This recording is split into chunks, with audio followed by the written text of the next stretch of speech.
Mesdames, Messieurs, vous avez pu voir l'interview d'une docilité sans borne envers le dictateur. L'interview réalisée par l'équipe de France 24 depuis la capitale de la dictature, c'est-à-dire Ouyou, au nord du Congo-Brazzaville.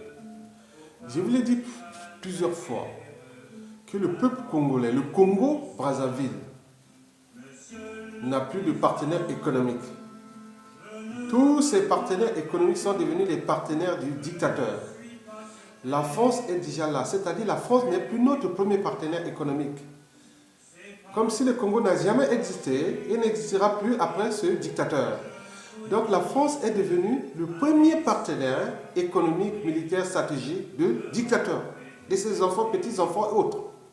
Il faut le dire clairement. On voit même les médias, comme France 24, est venu certainement interviewer le propriétaire du Congo, avec ses enfants, petits-enfants.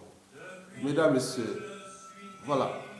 Vous avez par exemple pu voir plusieurs fois, même le rapport du département d'État américain sur les assassinats politiques, les crimes contre l'humanité et autres qui se passent au Congo. Et le dictateur Denis Sassou Nguesso est dans le déni.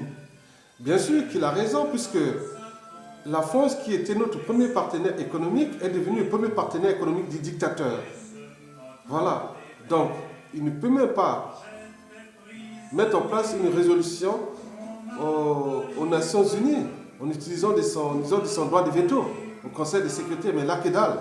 Donc, on tue les mains là-bas. Donc, le dictateur a souvent parlé qu'il n'y a pas de crise dans le pôle. Il n'y a pas de déplacement de population. On ne brûle pas les villages. Il n'y a pas de déplacés. Tout fonctionne bien là-bas. Les gens vivent là-bas. Il n'y a pas de crise dans le pôle. Et c'est comme ça qu'ils vont aux yeux du monde qu'il n'y a pas de crise dans le pôle. Bon. Et paradoxalement, là sur France 24, il vient de parler d'une guerre asymétrique. Bien sûr, je ne sais pas s'il connaît les notions d'asymétrie. Donc, bon. On peut lui faire un cours de système métrique qui se fait depuis les classes de C1 jusqu'au CM2. Mais il me semble qu'il a parlé de guerre asymétrique. Cela veut dire qu'il y a une guerre qui se passe au Congo. Bon, commençons d'abord de guerre asymétrique. Vous savez que par définition, une guerre asymétrique est une guerre qui oppose la force armée d'un État à des combattants matériellement insignifiants. Et ceux qui se servent des points faibles de l'adversaire pour parvenir à leur but souvent politique ou religieux. Donc, là nous avons le mot guerre. Donc il y a une guerre qui se passe dans le pôle. Et quand on utilise, le Congo n'est pas en guerre contre un pays étranger. Donc, un dictateur qui utilise les moyens de l'État pour bombarder sa population, on appelle ça du terrorisme d'État. Donc, bien sûr que le dictateur dit non, mais au Congo, là-bas, c'est que des bandits. Donc, il évite le mot criminel. Donc, puisqu'il lui-même, il est déjà criminel. Donc, il dit bandit. Donc, tous les peuples, ceux qui luttent pour la liberté de leur peuple, sont devenus des bandits. Et plus sans aller loin, ce qui est dangereux, il veut même utiliser le terme terroriste. Alors que c'est lui-même le premier terroriste, pompier pyromane, assassin.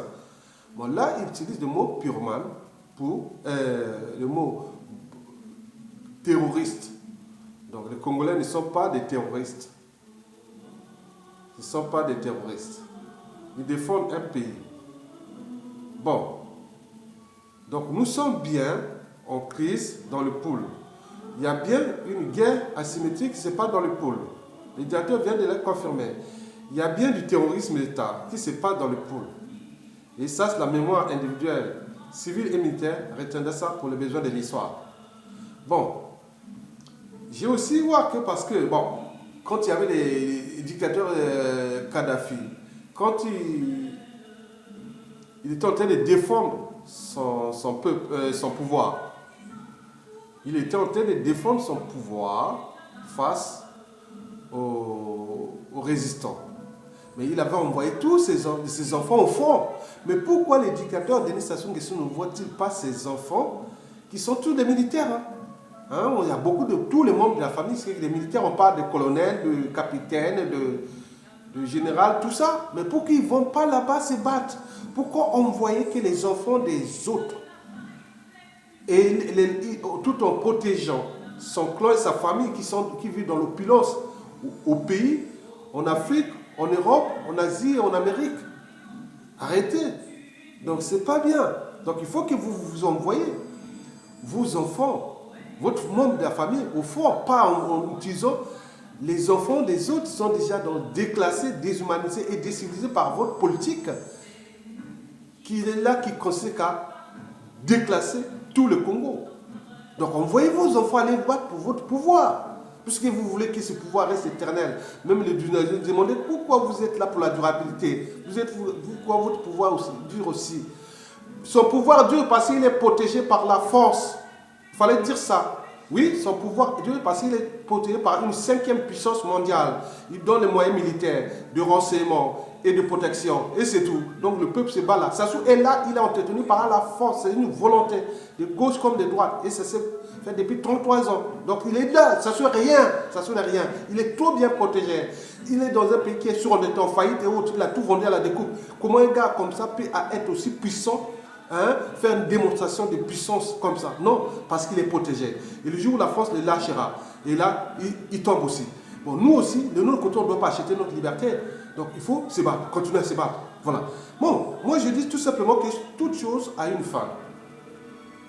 C'est que Bazan nous a dit sur le lac, Bazan, c'est très important. Il dit aux Congolais, n'allez plus vous mourir pour 1 euro pour le compte du dictateur. Mangez pour une boîte de sardines, vous allez mourir. Pour le dictateur, tranquillement. Lui, il est là, il tire ses ficelles pour se maintenir au pouvoir. C'est un pompier pyromane et qui est protégé, qui protège d'abord ses privilèges et sa survie, et aussi celle de ses enfants, de son clan et de ses dignitaires. Et de l'autre aussi, ceux qui sont les vautours de l'extérieur qu'il a invités pour venir piller ce pays-là, ils se protègent entre eux. Donc tous les comptes de l'État, les moyens d'État sont confisqués. Vous imaginez que tous ces moyens, une fois récupérés, de ce monsieur. Vous voyez les dégâts qu'on pourra occasionner à cette famille, à ces clans, à ces gens-là. Oui, attendez, les dégâts. Donc je vous dis simplement, toute chose a une fin, restons résistants et jusqu'au bout, et nous allons gagner. Mesdames et messieurs, à bientôt.